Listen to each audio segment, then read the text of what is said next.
ஜெயலலிதாவை சந்தித்தது அரசியல் வாழ்க்கையில் நான் செய்த மிகப்பெரிய தவறு. திருச்சி திமுக மாநாட்டிற்கு செல்லாமல் போயஸ் காலேஜ் சென்று ஜெயலலிதாவை சந்தித்தது தவறு என்றும் வைகோ பேச்சு.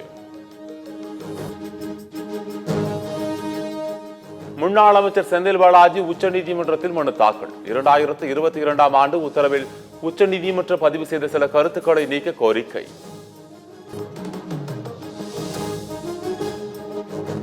சென்னை தைலாபுரத்தில் உள்ள ராமதாஸ் வீட்டிற்கு அன்புமணி வருகை. ராமதாஸ் மயிலாடுதுறை சென்றுள்ள நடிகர் தாயார் சரஸ்வதி அம்மாளுடன் அன்புமணி சந்திப்பு. கோவையில் 1998 நடந்த குண்டுவெடிப்பு தொடர்பாக 28 ஆண்டுகளுக்கு பின் கைது செய்யப்பட்ட குற்றவாளி ஜூலை 24ஆம் தேதி வரை நீதிமன்ற காவலில் வைக்க கோவை குற்றவியல் நீதிமன்றம் உத்தரவு. தமிழ்நாட்டில் இன்று 12 இடங்களில் சதமடித்த வெயில். அதிகபட்சமாக மதுரை விமான நிலையத்தில் 104 டிகிரி ஃபாரன்ஹீட் பதிவு.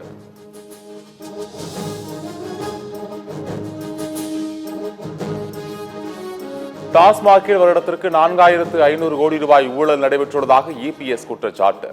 அதிமுக வரலாறு திரும்புகிறது, தமிழ்நாடு அதை விரும்புகிறது என்றும் பேச்சு.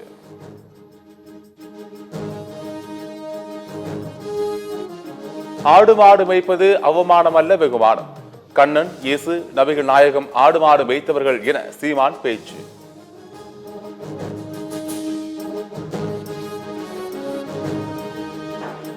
பாஜக எப்போதும் அழுத்தம் தந்தது இல்லை. புதுச்சேரி முதலமைச்சர் ரங்கசாமி பேட்டி.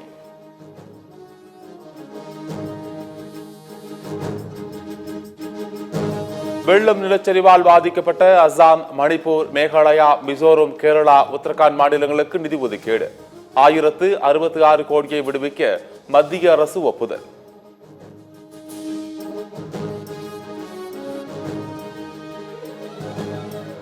ராமநாதபுரம் அருகே சிஎன்ஜி சரக்கு வாகனம் தீப்பிடித்து எரிந்ததால் பரபரப்பு. அதிர்ஷ்டவசமாக வாகன ஓட்டுநர் உயிர் தப்பினார்.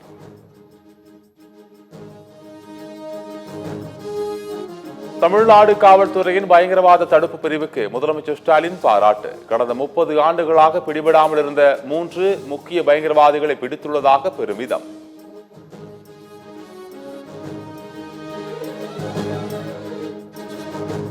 கோவில் நிதியில் கல்லூரிகள் கட்டுவதற்கு எதிர்ப்பு தெரிவித்த விவகாரம். எடப்பாடி பழனிசாமியை கண்டித்து வரும் 14ஆம் தேதி ஆர்ப்பாட்டம் நடைபெறும் என திமுக மாணவர் அணி அறிவிப்பு.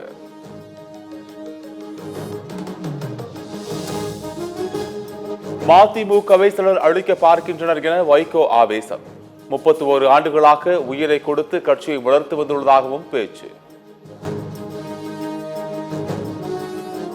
கேரள வேளாண் பல்கலைக்கழக தயாரித்துள்ள புதிய வகை ஒயினை நேரடியாக கடைகள் அமைத்து விற்பனை செய்ய அம்மாநில அரசு திட்டம். மது விற்பனை விதிகளை திருத்த உள்ளதாகவும் தகவல். வன உரிமை அங்கீகார சட்டம் 2006 வழங்கியுள்ள வன மேய்ச்சல் உரிமையை வழங்க வேண்டும். மதுரை அருகே நாம் தமிழர் கட்சி சார்பில் நடைபெற்ற ஆடு மாடுகள் மாநாட்டில் 15 தீர்மானங்கள் நிறைவேற்றம். 2026 தேர்தலிலும் எடப்பாடி பழனிசாமி தோல்வியை தழுவுவார். பாஜகவுடன் அதிமுக பயணித்தால் அவர்களை தமிழ்நாடு மக்கள் நிராகரிப்பார்கள் என்றும் கார்த்தி சிதம்பரம் கருத்து.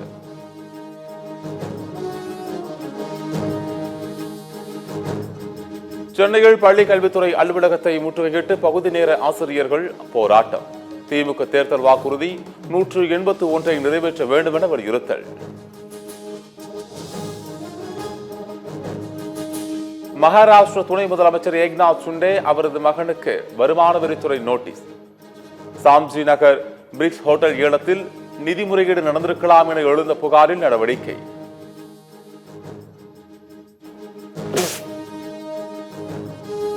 ஹரியானா மாநிலம் குருகிராமில் டென்னிஸ் வீராங்கனை ராதியா யாதவ் தந்தையால் சுட்டுக் கொலை. சமூக வலைதளங்களில் ரீல்ஸ் வெளியிடுவது தொடர்பான வாக்குவாதத்தில் மகளை சுட்டுக் கொன்ற தந்தை கைது.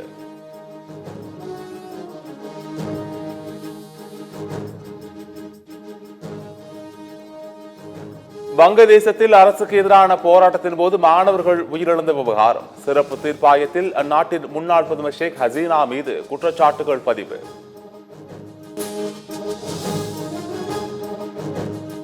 அமெரிக்க தொழிலதிபர் எலான் மஸ்க் தனது புதிய அரசியல் கட்சியை அறிவித்தவுடன் டெஸ்லா பங்குகள் சரிவு. எலான் மஸ்கின் சொத்து மதிப்பும் $15.3 பில்லியன் வரை சரிந்தது.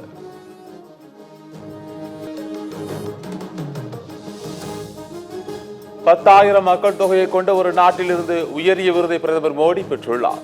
இந்தியாவில் ஒரு புல்டோசர் வேலை செய்தாலே 10,000 பேர் கூடி நின்று வேடிக்கை பார்ப்பார்கள் என்று பஞ்சாப் முதலமைச்சர் கிண்டல்.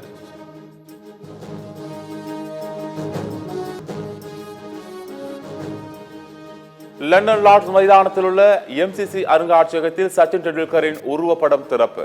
தன்னுடைய உருவப்படமும் லார்ட்ஸ் மைதான வெளியீடுக்கு செல்லவிருப்பது மிகவும் சிறப்பானது என சச்சின் நெகிழ்ச்சி. மூன்றாவது டெஸ்ட் போட்டியில் காயத்தால் பாதியில் வெளியேறிய ரிஷப் பந்த். விக்கெட் கீப்பிங்கை கவனித்த துருவ் ஜுரல்.